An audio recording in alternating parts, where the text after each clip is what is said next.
The DPWH is set to get funding again for flood control projects in 2027, but Secretary Vince Dizon admits there is still no flood master plan for Metro Manila. The budget hearing also put the spotlight on the need for greater public access to DPWH project allocations. Kumuha tayo ng detalye kay Isaiah Mirafuentes, live mula sa Batasang Pambansa. Isaiah, ano ang latest sa budget hearing? May nakatutok nga tayo ngayon sa budget deliberation ng DPWH at binabantayan tumay dahil nga sa susunod na taon muling ibabalik ang budget na para sa flood control na nahinto this year dahil sa samut-saring anomalya.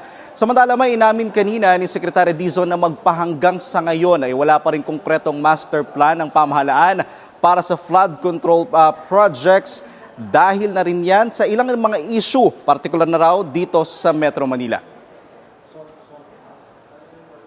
Hindi po lahat ng lugar ay may master plan. Sad to say. Halimbawa po, sa NCR, wala pa po talagang NCR flood master plan.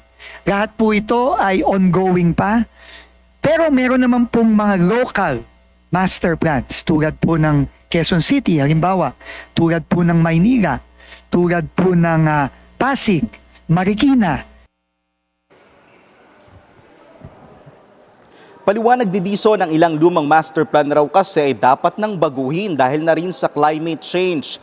Muli ring umalma si Navotas Representative Toby Tiangco dahil sa kanyang panawagan na dapat accessible sa taong bayan ang DPWH budget allocation per legislative district. Sinabi kasi ng liderato ng komite na nakapost naman ito sa NEP o National Expenditures Program.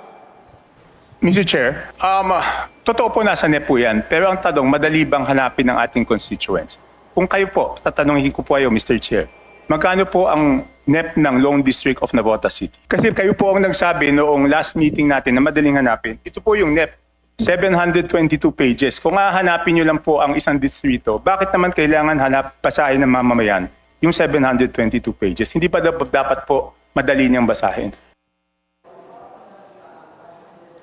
Sa huli ay pinaboran rin ng komite ang hiling ni Tiangco at ayon sa DPWH, kanila itong ipopost sa kanilang website.